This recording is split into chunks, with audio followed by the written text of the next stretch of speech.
Hi guys, Alison Fabricius Gardner here, and I'm back. And I want to share of an experience that happened last week.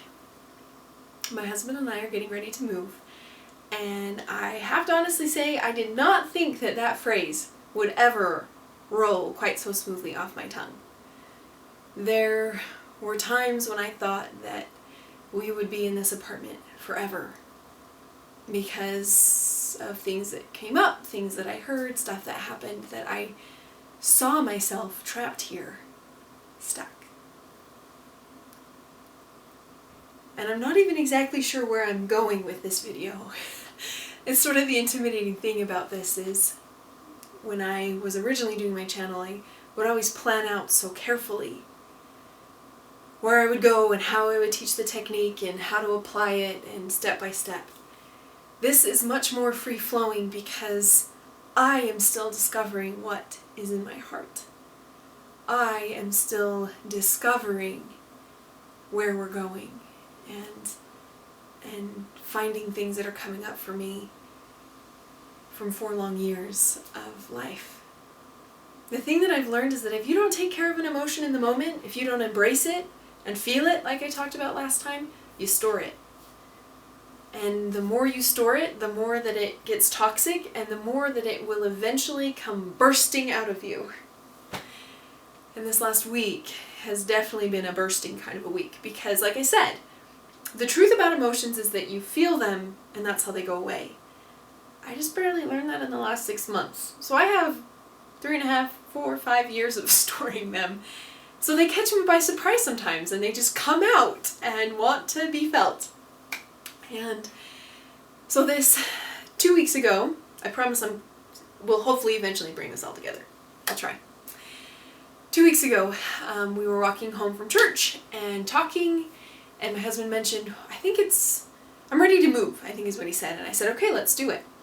Never done that before because I was always holding tight to where I was and what I was doing. And this time I went, I believe that it's all going to work out wherever we end up. And the people here will be taken care of, and the people where we're going will be glad to have us. So I just said, okay, let's go. So we applied for an apartment that I thought we didn't stand a chance getting. They called us within 3 days and said, you're perfect. When can you sign the lease? And so we were up in the air about that. And our landlord, I was helping a neighbor move here in our ward, and my landlord came over and said, so I hear you're moving. Because the new place we're moving into, they called him to see if we were good renters or not. And other people in the ward were there and heard about it. And they just commented how they would miss us. And I walked home feeling very awkward because I had no idea what to say because we hadn't signed the lease yet. We have now, so that's good. But also just feeling very uncomfortable because it had finally sunk in that us moving meant we were leaving. It wasn't just about the new adventures we were going towards. It was all the things that I was leaving behind. Now I'm going to let you in on a little secret. I, Alison Fabricius Gardner, have been known to be incredibly sentimental. And I'm very attached and loyal. So to realize that we were leaving this community and this neighborhood of people that I loved and had some of them snuck into my heart, some of them ambushed my heart, and some of them were welcomed in with open arms. But realizing I was leaving them hurt.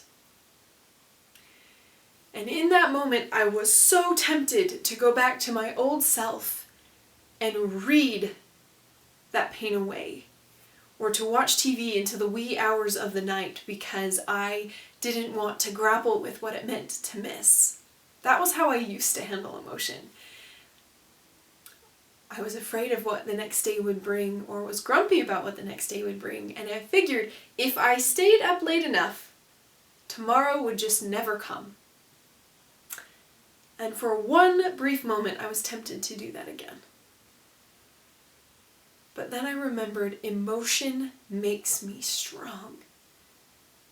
And so I sat in that moment and I felt what it was to miss. This is the second time in my entire life that I've ever moved, other than my mission, but The first one was when I moved out of my parents' home into this apartment, when I got married. And I met people, and I discovered I loved people, and I helped people, and I served. And it is bittersweet. Most changes in our lives will be bittersweet, because in order to gain things, we must lose things. If you are sitting in a spot staring change in the face, I invite you to let some things go. And I invite you to let the new things in. Change is not bad. Change is a gift. And the feelings that change brings are also a gift. And I'm excited for you to embrace them and for us to learn together. And I will see you guys as we learn and grow together next time.